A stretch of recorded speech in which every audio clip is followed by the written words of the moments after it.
And now it's time for Mob Talk Radio with your host, Jeff Canarsie.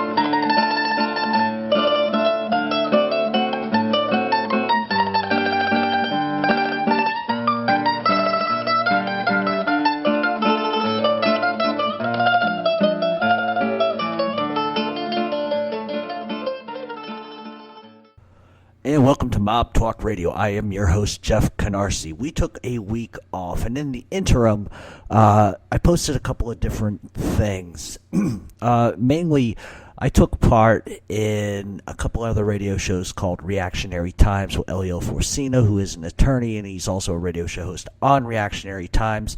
If you've never seen Reactionary Times, go to www.reactionarytimes.com, and you can check out everything that they have to offer. We covered some sort of off Mafia topics, but those are posted on our YouTube page and also on our Facebook page. You can follow me on Twitter at RealMobTalk7. You can also go to Facebook and type in Mob Talk Radio or True Crime page, and you'll find me somewhere on any of those pages. Now, we have two shows coming out this weekend. The first one is the question and answers, where you kindly submit a question to me and I try to answer it as in depth as I can. We didn't get as many questions as we normally do. However, I am going to try to get through as many of these as I can.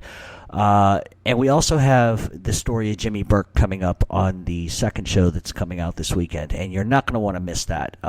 It's a very in-depth sort of story. I cover some stuff from his childhood that a lot of people may not know. Some of you may know because a lot of the people that listen to this show obviously listen to a lot of other mob stuff, and they obviously read a lot of books too. So some of this will be familiar, some of it won't be. But we are going to take a short break, and when we come back, we're going to get right into the questions and answers. So stay tuned.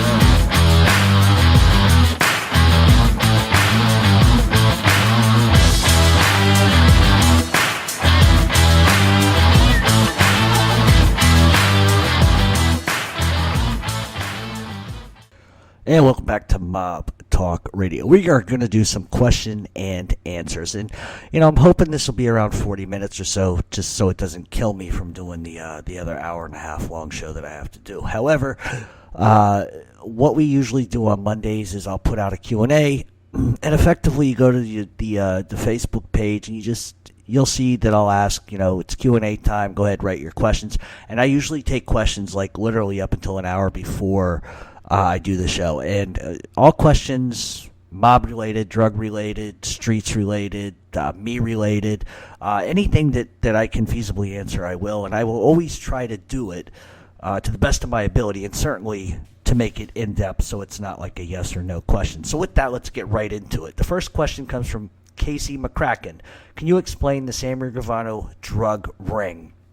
And essentially, as much as I don't like talking about this rat creep, essentially the drug ring really wasn't his to begin with. At the time, Sammy was living in Tempe, Arizona, and he had a construction company, and his wife was running an Italian restaurant, and they were making decent money with that. And he also, I would assume, had a lot of money left over from his mob days, because most rats are able to keep that money, despite the fact that he killed 19 people, one of them being an innocent 17-year-old kid.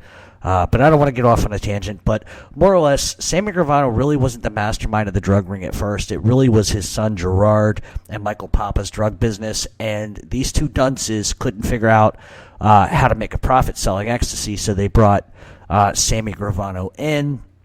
At the time, Sammy Gravano was going by the name Jimmy Moran, which, I don't know how anybody bought that shit, because he had a very very public face, so I don't understand why people didn't recognize him. But in any event, his son Gerard and Michael Papa really needed like somebody with some money, somebody that had some balls, somebody that was big and tough. We can make arguments whether Sammy Gravano was that guy or not. But in any event, Sammy ends up stepping in. They end up selling close to 30 to 40,000 ecstasy pills per week. They're transferring it all the way from the Midwest to the West Coast to the East Coast. And eventually what happens is they get caught. People start talking, and Sammy not only embarrasses the FBI, which, going back, he lied about a lot of stuff to begin with, but he ended up being charged with the mastermind of a drug ring. He pled guilty to 10 counts, which included conspiracy to sell, participating in a criminal syndicate, money laundering. His wife Deborah and his son Gerard and his daughter Karen all pled guilty to charges. Gerard ended up pleading guilty to illegally conducting an illegal enterprise, offering to sell and transport drugs, interstate trafficking. Deborah was charged with illegally conducting an enterprise as well. Karen Gravano seems to have been the money launderer of the bunch, and she was charged with wire fraud and electronic communications to enable drug-related transactions. So Karen was the money barrier of the bunch. They all did a ton of time. There were 48 defendants that were charged and either pled guilty or were convicted.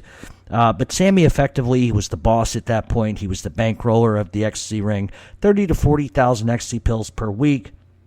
And that's essentially the extent of the drug ring. Now, whether or not excuse me, Casey McCracken had asked, if, Nazi lowriders and people like that were involved. I would almost have to assume, of course, naturally, that these drugs were going from one to another to another to another. So the idea that maybe motorcycle gangs were involved, I would almost be willing to assume that probably was the case. But I think more importantly, and I hope that that's sort of explained how the ecstasy ring worked. But one of the mistakes that Sammy Gravano made was he explained to people who he was. He was a mob boss. That's what he told everybody. And I'm really not trying to glorify him in any sense of the word. He's obviously, I've heard some say he's highly intelligent. I think he's borderline low IQ. I think if you have something he wants, he's going to take it. He's going to murder you for it. I think that's the way he's always been. I think that's the way he always will be. And look what he was reduced to. Whacks 19 people, kills an innocent kid, and he ends up selling drugs to kids. That's as low as it goes. He pled guilty because he knew he was busted, did a huge sentence, and now he's out. And I'm sure we're going to see his bald face, bald-headed, ostrich-looking face all over TV, because I'm sure he's going to have a reality deal at some point, and that's his prerogative. He can do that. But at the same time, guy's a liar, he's a creep, he's a rat, and I really don't want to talk about him any more than that. But that's essentially how that drug ring operated, and he got caught. So obviously he wasn't that smart. Spencer Lanners asks, who should Paul Castellano have picked as underboss when Della Croce died? Who was actually in line to be bumped up? I'm sure it wasn't Tommy Bellotti. You have to go back in time a little bit. And, Carlo Gambino wanted to... First of all, Paul was married to Carlo Gambino's sister or cousin, something like that. So that's a little creepy in and of itself, but that's the way they did things in the old world. But I think Carlo recognized... First of all, Paul Castellano wasn't a snitch. He had been pinched for several things when he was young and didn't open his mouth. He was very loyal to Carlo. He had the same traditions and values that Carlo did, even though in the end I don't think he did. I think his greed was paramount to anything else, and his self-preservation was paramount to everything else. But I think when Carlo had to make the decision, I think that he probably felt at the time that it was better to keep it in the family. He had known Paul virtually almost his whole entire life. And blood is thicker than water, and I think that's probably the way that was handled. Was it a mistake for Paul to name him as boss? Absolutely, I think it was. I think that was not Paul, Carlo. I think that was a wrong decision, and it's evident by looking at the crap that was started in the streets. when Paul named Tommy Bellotti his underboss. First of all, Bellotti, we can argue to and from about Bellotti's abilities or his skills, but at the end of the day, I think it was more a result of Paul did not want anybody in that position that he felt could be a rising star. So an example I would make to you is John Gotti brings in Sammy Gravano as his underboss. Sammy Gravano doesn't put his fucking belt in a notch, and he continues to make money. Not that there's anything wrong with making hand-over-fist money, but when you have a position such as underboss, you really kind of need to be off the radar, and Sammy wasn't capable of doing that whatsoever. Some may argue John Gotti wasn't capable of doing that, but that's not up for discussion, and that's not up for debate, because that's not what was asked of me, and I'm just not going to get into that, because, and let me stress this a little further. A lot of people ask me a lot of questions about John Gotti and why I haven't done a show on him. At this point, it's not out of any loyalty to anybody or anything like that. It's just that I cover a lot of history stuff. Eventually, I will get there, but I think that with an A&E documentary coming out about him, I think with the movie, I think that's where the truth comes from, and I think rather than sit here and tell you things, I think you should experience it for yourself. Now, maybe after the movie's done and the A&E documentary comes out, we can kind of come back to that. But like I said, the original question really has to do with Paul Castellano inserting Tommy Bellotti as his underboss. Wasn't a mistake, absolutely. Bellotti was a nobody, and not necessarily a nobody, but he wasn't an earner. And I think at the end of the day, Paul did that intentionally, because he didn't want a rising star. He didn't want to put somebody in there he could fear. But by all accounts, Neil Delacroix should have really gotten that position.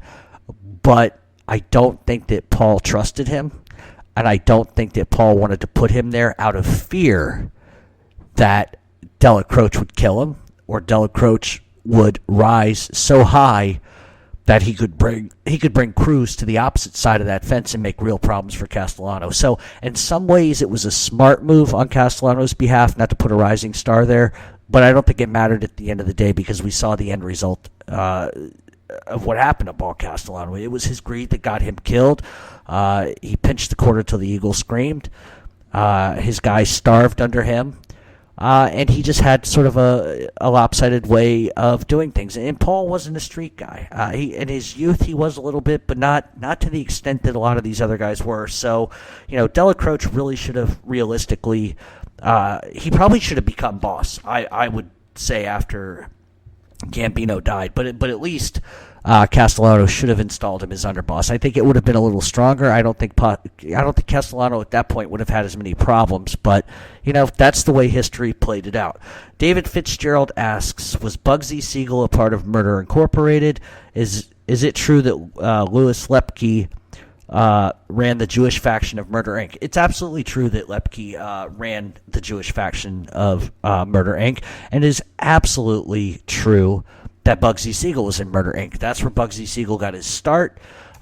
He had absolutely, despite his Hollywood good looks and all of this stuff you hear about, Bugsy Siegel was a murderer, and he was a very good and capable murderer, as was Louis Lepke.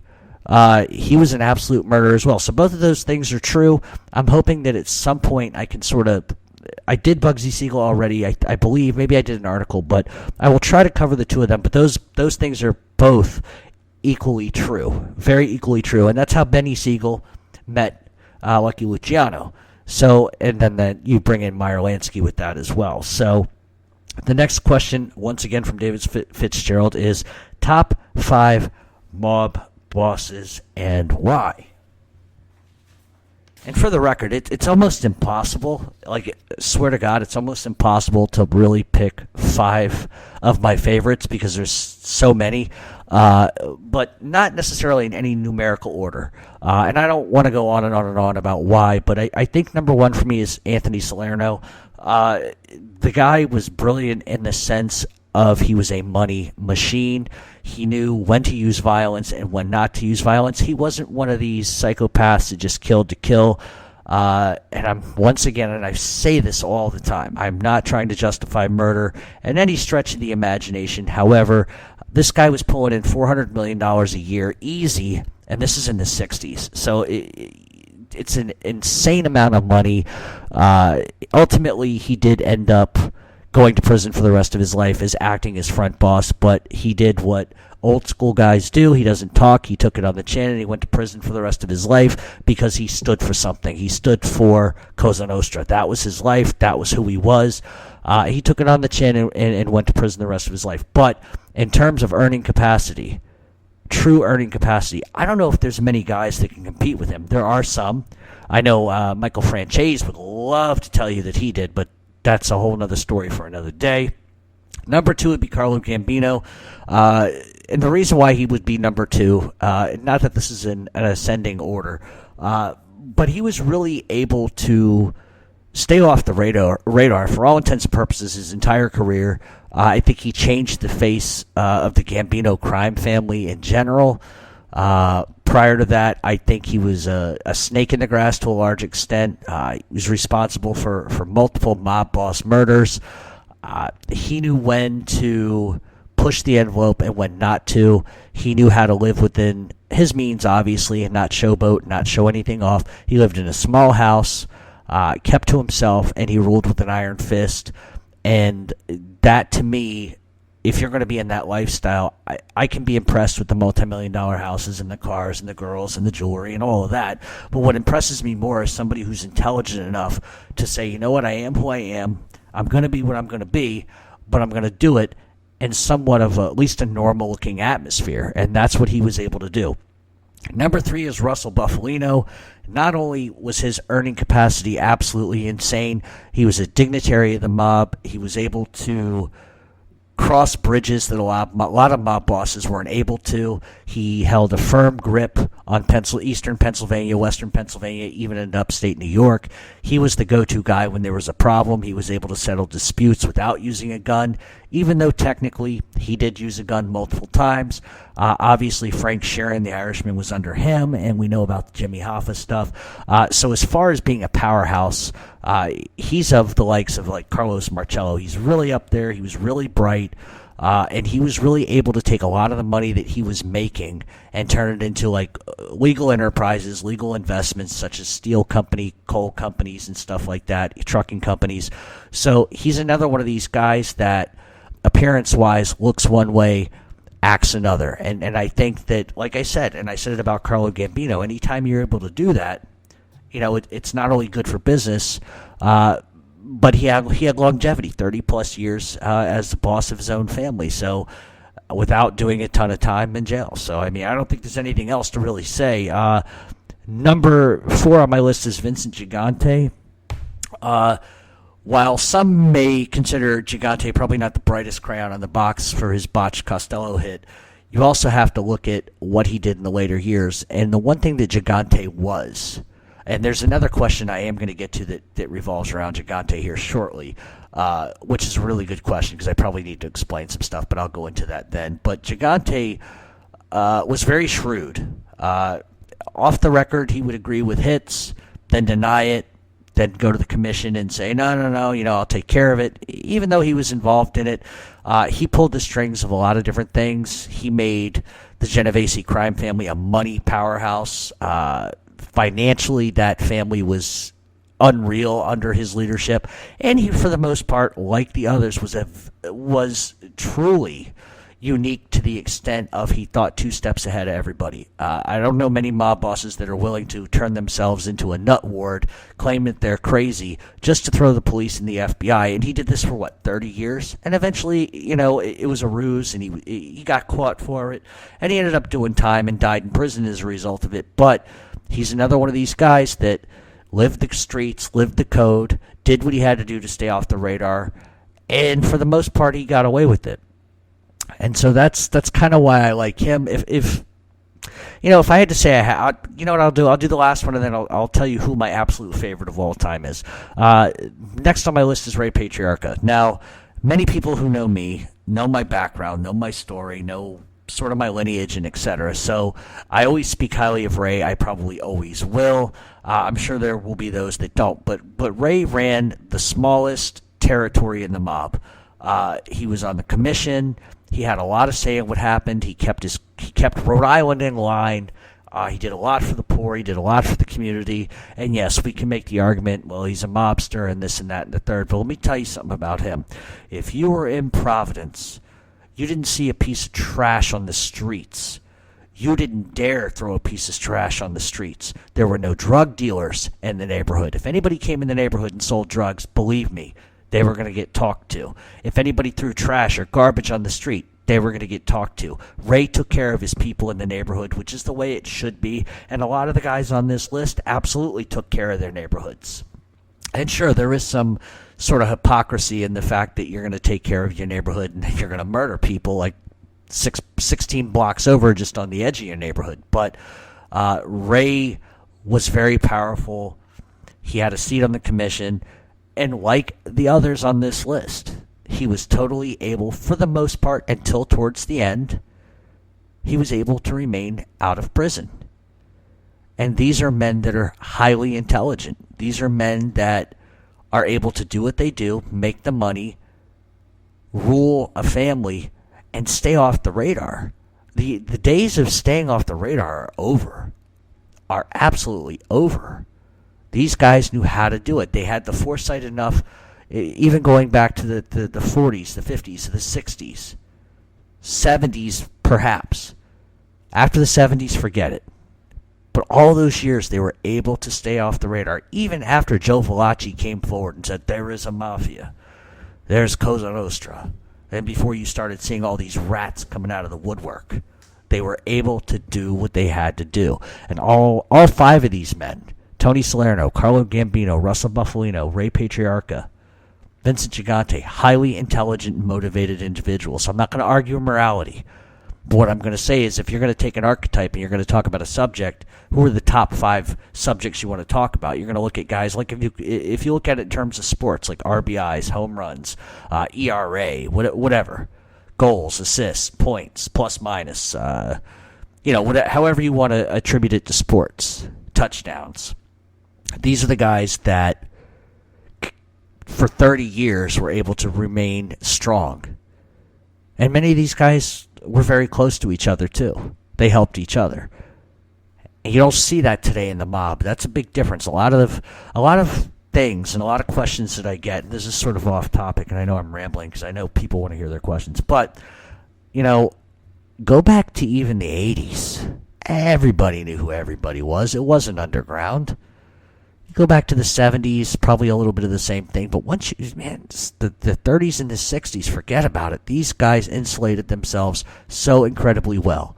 Now, are they insulating themselves today? Well, here's my answer to that. No. And the reason why I say no is because if I know who the leadership is, that's a problem. I shouldn't know. Nobody should know, right? And I know if some are going to say, well, you're just, you might be taking a stab. No, I'm telling you legitimately, I know who's running things. And yeah, is that from people who have loose lips? Absolutely. But, the streets have a way of talking. The streets have a way of setting the record straight. And I'm going to tell you something, and this is the God's honest truth.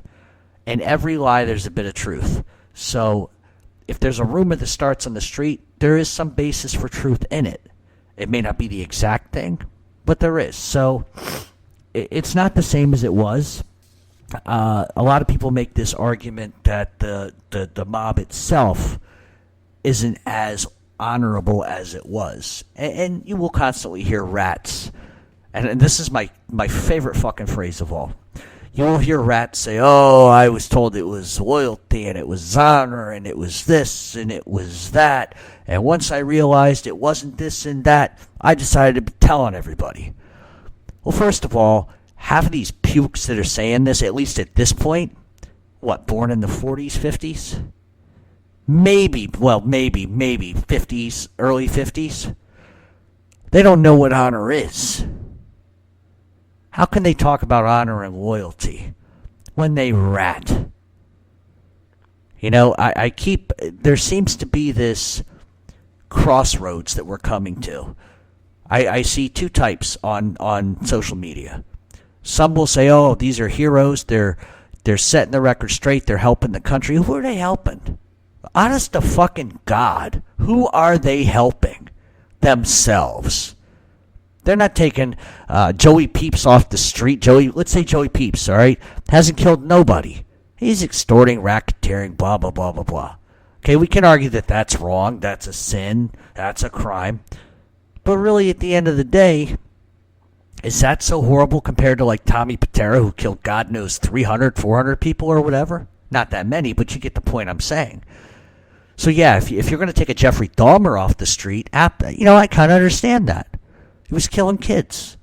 But these guys, your Steve Sergios, your John A-Lights, the rest of these pricks, your Sammy Gravanos, they inflate who they are. They lie about who they are. They want you to believe that they're some big drug dealer. They want you to believe they're a big Shylock. They want you to believe they're a big loan shark. They want you to believe they're the mob. And the truth is, they're fucking nobody. Now, Sammy Gravano is a little bit different, of course. There is always subject to that, or a variation of that. But these other guys who sit there and spit this shit, if I did the right thing, I did the right thing. What right thing? I recently heard Henry Hill say that at an old interview. Oh, I did the right thing. No, you did? You snitched on fucking everybody because you couldn't do a day in prison. I would have a lot more respect for a guy if he goes to prison and just deals with it. Or at least cop a plea. And I know back in the old days in the mob you couldn't cop a plea. Cop a goddamn plea. But whatever you do, don't tell on the fucking people that make you money. When you join a baseball team, you know you're going to play for that baseball team. You know that your colors are going to be New York Yankees colors or Red Sox colors or whatever the fuck. Phillies colors, right? So why would you go out and get a team color that doesn't even fucking match the one you're playing for? What, because it's your prerogative? It's your thing to do? The bottom line will always be, when you rat, you snitch, all you're doing is saving yourself. Believe me, there is no moral compunction. Sammy Gravano could make an argument to me. I whacked 19 fucking people. I killed some fucking 17-year-old kid who did nothing to anybody. Nothing wrong. Yeah, whacked because they thought he was somebody else. Oops. No, oops doesn't account for that. They do what they do. They don't give a shit about you. They don't give a shit about the family or the people that they hurt. But what they really don't want is to go to prison. These guys will shoot you in the back of the head, turn around and rat on everybody because they're scared of jail. What makes them tough? A tough guy isn't a guy that's going to do that type of stuff and then cry in a court. I don't want to do time. Oh, my life is such a horrible mess. I made so many bad fucking decisions. Yeah, you made about 80 bad decisions. One? All right, I get it. One, everybody gets one fuck up. But you do this repeatedly for 10, 15 fucking years? You shoot up a broad's house? Why? Because she doesn't agree with you? She thinks you're a scumbag, so you get in the car with a bunch of your fucking knucklehead friends and you shoot her fucking house up? Get real. Anyway, I'm sorry about that rant. It just pisses me off because it's like, God damn it, at some point, stop telling on people. You signed up for the army. Is it no surprise you're going to Iraq to kill people? It's what you do. It's your job. You work at a fucking convenience store that's in a bad area. You work 24 hours a day. Reality is you're probably going to get robbed at some fucking point. But that's like turning around and suing the company and saying, we got robbed, I got scared, I have PTSD, so I'm going to fucking sue you now. Because it's your fault. No. Come on, you know what you're getting involved in. Be a man and fucking deal with it. And for anybody, because I get these messages and then I'm going to shut up. For anybody that messages me and tells me any more fucking times that these guys are tough, go to some court transcripts and look at where John A-Light cries like a girl in court. Where all these other wannabes cry in court because they don't want to do time.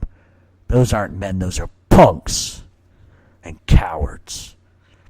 Anyway, moving on. Next question is from Luis Angel Marquez Coriano. Wow, that's a long name there. Did the Mafia work with Pablo Escobar? Absolutely, they did. However, it wasn't the American Mafia. It was the Camorra and Drangheta. It's basically the Sicilian, the Northern Italian Mafia. Without going into like way too many details and a huge story about it, because I've covered this a million times, is basically heroin. Back in the 60s, Lucky Luciano, Vito Genovese, and kind of everybody got together, and and even Joe Bonanno, and they were trying to figure out how to get drugs in this country. But they didn't want to do it themselves because they felt like it was too much of a risk. So what they would do is they contracted the Sicilians to sort of take over the transportation and the manufacturing and the bringing over the opium over the border through Buffalo, Montreal, Toronto, et cetera, et cetera, et cetera.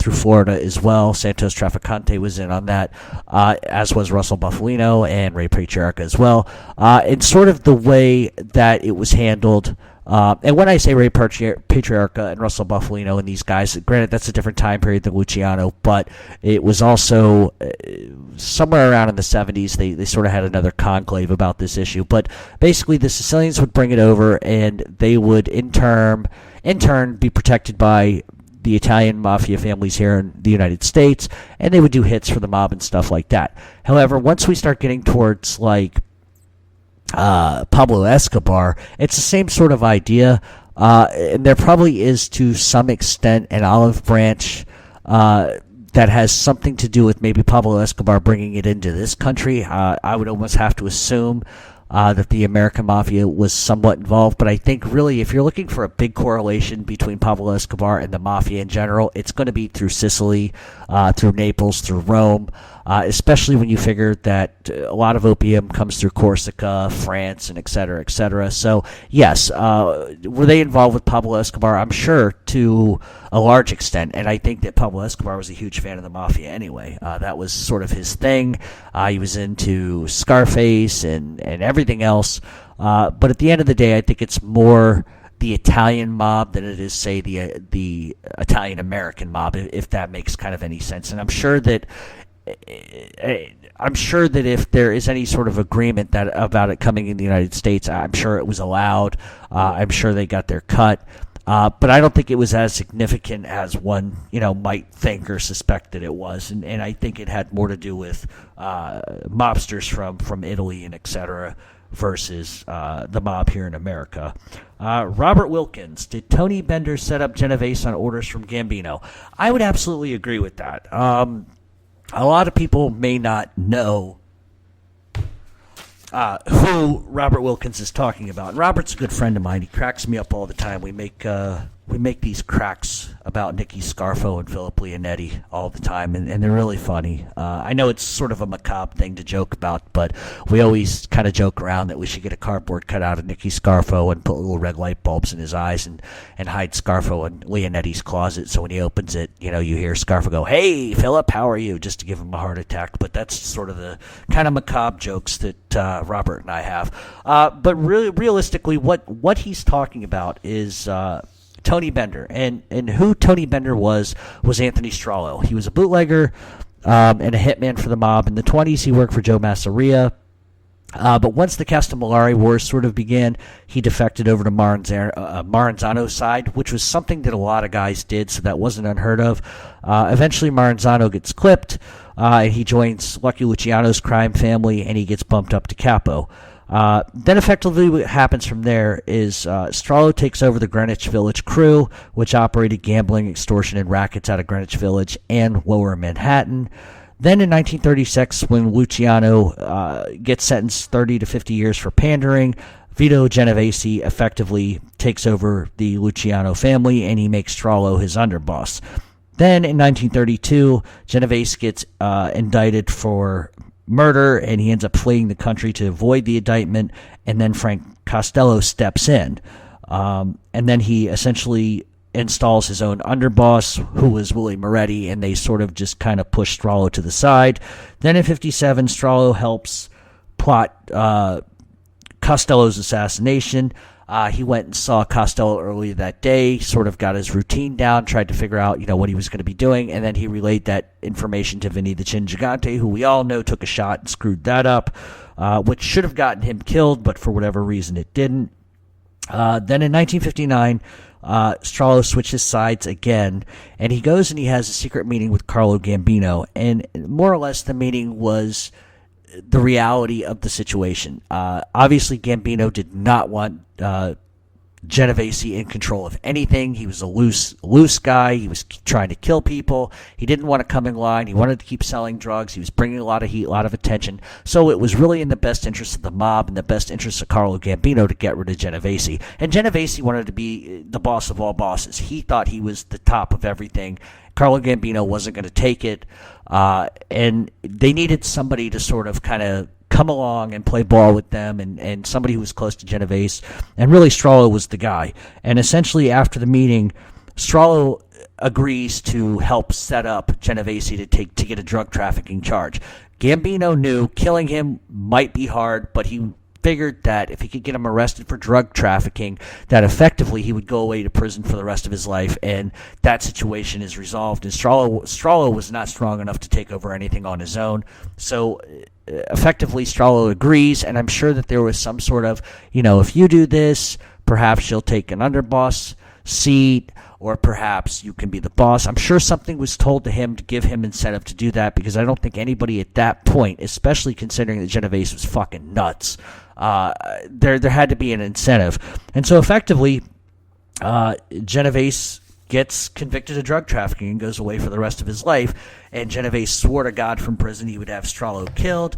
And when Joe Valachi came out to the world as a rat, he believed that, in fact, Genovese had him killed. But in 1962, Strollo walks out of his Fort Lee, New Jersey home, and he just disappears. His body is never found, and nobody really knows who did it. Many people have argued that it was most likely Vito Genovese. However, the little fucking weirdo inside of me thinks probably Carlo Gambino had that done. One, it would make sense. He made a promise he wasn't going to keep.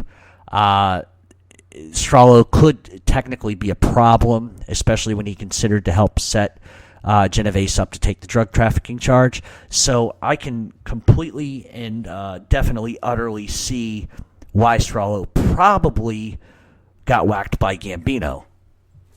It just sort of kind of makes sense in the grand scheme of things of how it works. So, as far as your question, I hope I answered it, but I think that he definitely was involved in it, in setting up Genovese. I think it made sense for him. I think he wanted some longevity. I think Genovese was a sort of a loose bolt on a tire that was going all over the place. So, yeah, but I think ultimately, too, at the end of the day, Gambino effectively dispatched Strollo. And maybe we'll do a show on Strollo. He's kind of an interesting guy. Next question. David Fitzgerald once again. Did Tommy Patera ever work with Roy DeMeo? To my knowledge, no. They may have had loose affiliations and some business ties together, but as far as Tommy Patera taking part in the Gemini crew and what they sort of did, no. Tommy Patera was tough on his own. He didn't need to be with DeMeo. He was capable of making money on his own. After all, he did kill Willie Boy Johnson, and he did it in broad daylight, and I don't think Tommy Patera had any desire to work for anybody else. I'm sure he would work with other people, but the idea that he was somehow maybe a part of the DeMeo crew, absolutely not. Tommy Patera had his own thing going on, highly capable of making money, more of a serial killer to a large extent than a mobster, but he was sort of both. Darren Vizard asks, on one of your recent Vincent Gigante shows, you said that he never gave the okay to kill a boss, but then in another show, you said that he was involved. Have you uncovered this information recently? I.e., and what he's talking about is when I talked about Angelo Bruno getting whacked and Paul Castellano whacked. One of the things that I had said was that that Vincent Gigante was completely against it. Yes, sure. Openly, absolutely he was against it. Secretly, not so much. And let me clarify this, and this is probably the best way to do it, without going back into the full details. Angelo Bruno at the time was having problems. He was allowing Gambino guys to sell drugs in his territory. He was sort of telling his guys he couldn't. He didn't want to share in profits from Atlantic City casinos. So the time was for him to go. Nicky Scarfo had really close ties with Vincent Gigante, and Gigante, Scarfo off the record, really wanted to be boss, but he wasn't willing to push it to the extent of actually killing a boss. And so the way it kind of all worked out was that Anthony Caponegro wanted to effectively take over leadership in Philadelphia. He reaches out to Funzi Thierry, who tells him, yeah, I'll back you. Don't worry about it. If this is what needs to be done, don't worry. I'll cover you. So Caponegro does what he does. He whacks him. And when the mob finds out, they're irate. The commission wants answers. They wanted it yesterday. And as Caponegro heads up to discuss the issue with Vincent Gigante, he expects Thierry to back his story up by saying, you know what, it was the right thing to do. It had to be done. But he didn't. He effectively said, I've never talked to you about this. You acted on your own. You're a fucking scumbag, whatever. And Gigante's reaction is to have him killed immediately. And there's more to it than just that, because Caponegro and Thierry had a beef that went back 20 years over territory in Jersey, where Angelo Bruno sided with Caponegro over Thierry, so he lost some rackets. So there was bad blood there, and he just kind of bided his time till he could get even. But at the end of the day, a better reference to this would be Paul Castellano. Now, a lot of things are about this, and there are going to be people that are going to play it a different direction. However, it is my belief that I think that Vincent Gigante full well knew that Paul Castellano was going to be killed. He may not have had direct knowledge where somebody said, hey, by the way, we're going to whack Paul. But the thing is that Frankie DeCiccio had gone and discussed with all the other families and soldiers and associates, mainly soldiers, and top leadership, trying to get a feeler on who would accept the idea that Paul would get killed. And pretty much every single crime family was like, yeah, go for it. What are you waiting for? Hurry up already. So I have to believe at some point Gigante, somebody got into his ear and sort of told him what was going to happen. He did nothing to stop it. And then he also turned around and killed Frankie DeCiccio. And that probably the reason why he did that was because that was the guy that brought the message that it was going to happen. It was eye for an eye.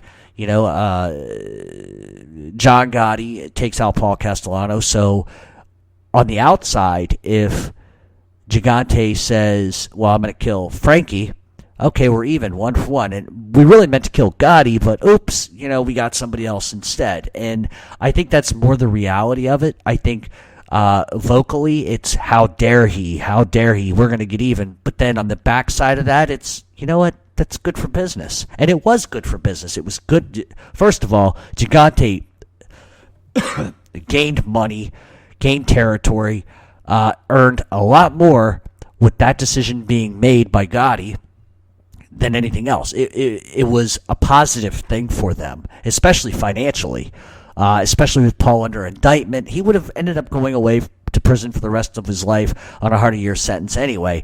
But the idea was, you know what, if Paul decides he doesn't want to do prison and he tells, we're all fucked. So I think on the record, he would say, no, that was a horrible thing. It should have never happened. But off the record, he was all for it, did nothing to stop it. And you can't tell me that John Gotti wasn't easy to find, because he was. So I would probably disagree with a lot of people that are going to tell me, oh, no, Gigante went after him. You don't know. You know what? How hard did he really try to go after him? John Gotti was very public. I think that's public record that he was very public. So the idea that somehow they screwed up and they killed the wrong guy, I've always had a hard time believing it. Plus, Gotti and Gigante sat down not long after this, worked out their problems. There were some contracts that were switched from side to side, so it was good for business. And listen, Gigante was a treacherous guy, and if he really wanted Gotti that bad, he just waits till after he becomes boss, and then he does it. It hadn't stopped Gigante before, and I am going to say this, because a lot of people say John Gotti did this, John Gotti did that, and it was so unheard of. How? Carlo Gambino did it. Vincent Gigante did it. Half the bosses that became bosses killed rival bosses, or within their own family. This is nothing new. This was nothing new. Okay, it wasn't sanctioned by the commission. That's fine, I can understand that. But then explain to me why Vincent Gigante tells the rest of the commission, don't worry, I'll handle Gotti. You guys, I'm all over top of this. It's the same thing he said to them about Anthony Caponegro. Don't worry, guys, Angelo Bruno got whacked. I will personally take care of this. And they let it go. And so what happens? Nicky Scarfo becomes boss, his buddy. Imagine that. Same situation with Castellano. Don't worry, I'll take care of it. I'll handle it. If Paul Castellano was that well respected, there would have been 100 men that killed John Gotti. They'd all be on the streets, just like they were when they were looking for Mickey Spillane to kill him and his whole entire 68-man crew. So the idea that somehow Vincent Gigante was so totally against us in every fucking facet is unbelievable and absolutely not true. Wayne Stokes asks, is the back patio at Joe and Mary still there? I have no idea, to be honest with you.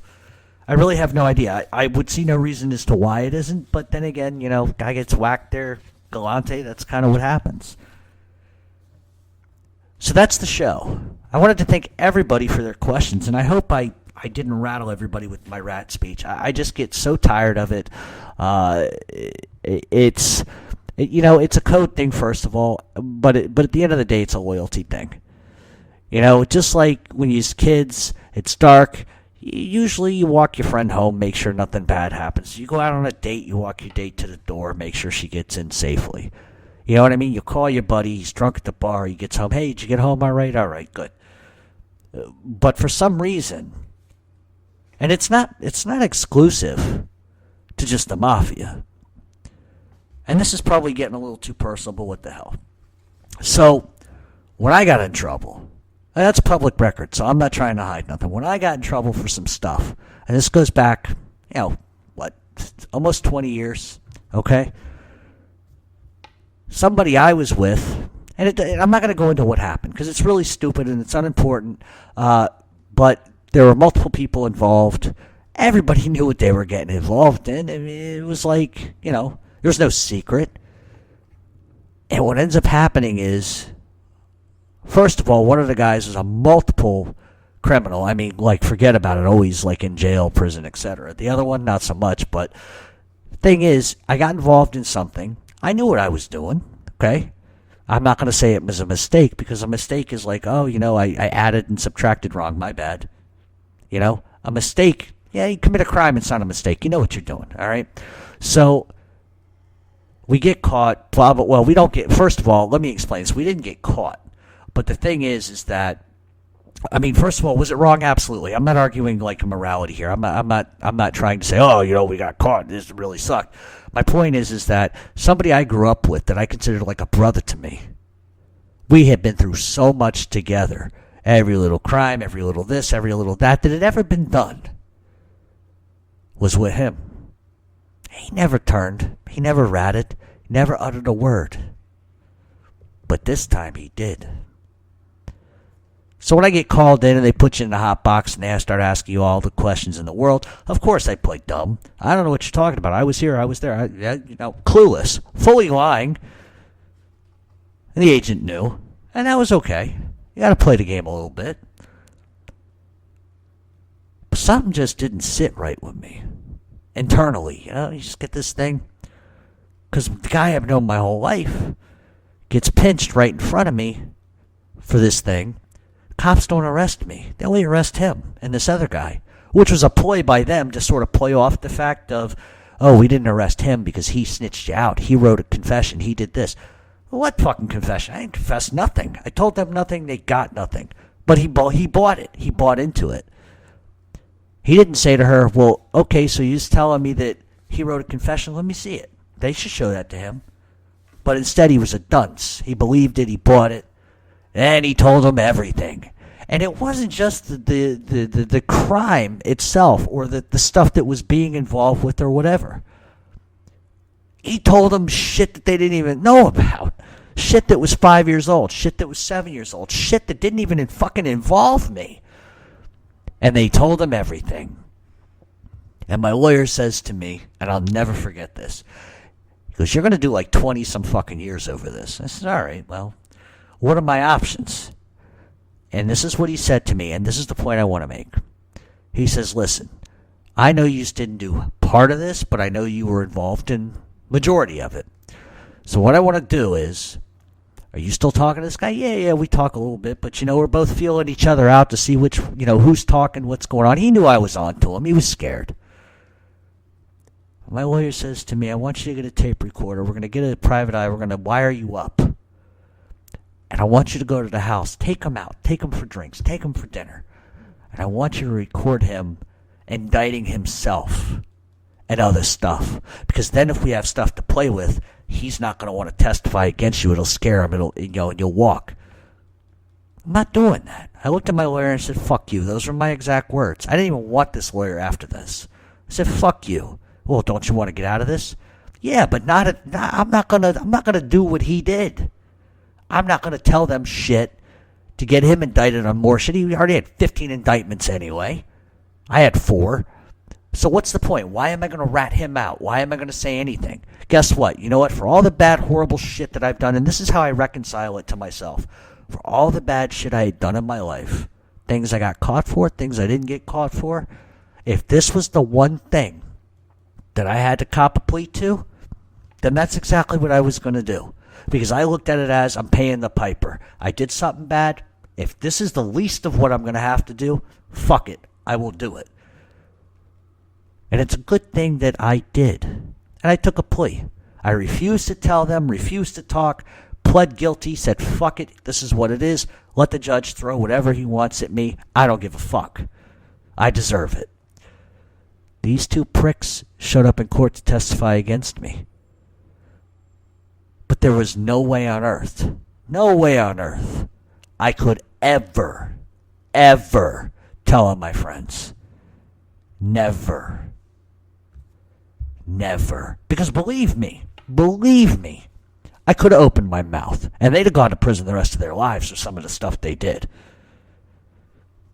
But to me, it wasn't about that. You go out, you commit something together, you are together. But these pricks, they couldn't do the time. And they were going to rat me out. They did rat me out. So I know something about being ratted out. And that's why I say, when you walk across that line together to do something, you're in it together. Don't matter who did this, that, and the third. It's not well, he started it. Nah, fuck all that. That goes out the window. When you agree to do something epically fucking stupid across the line, you're just as guilty as the rest. This is exactly why when they charge you with a crime, like a conspiracy charge, which I got, I conspired to commit a crime. It doesn't matter whether I was involved in A, B, C, or D. Just the fact that I fucking knew about it is guilt enough in the eyes of the way the courts see things. So am I a bad person? No. I fucked up at a young age. But I don't call it a mistake. When these people stand up and they say, I've made mistakes, that's not a fucking mistake. You got caught. So what you're supposed to say is exactly what I'm going to say. I broke the law. I committed crimes. I got my just punishment. But my just punishment should have come from law enforcement proving what I did. Even though I did do it, the onus is on them to prove it. Instead, I got 2 pricks, rats, who told on me. Guess how much time they did? Nothing. Me? Don't even want to go there. So that's really my rant, and I apologize.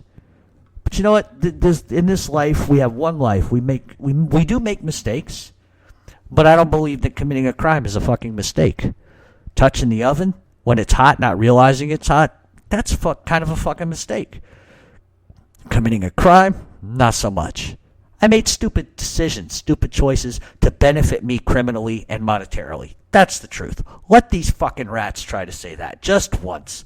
In fact, if they do, I'll keel over dead, I swear to God. They're never going to say that. And that's just the way it is. So thank you for letting me rant. And definitely enjoy the show. And check us out on Twitter. Check us out on Facebook. And check out the Jimmy Burke Show. It's going to be fantastic. Thanks for tuning in.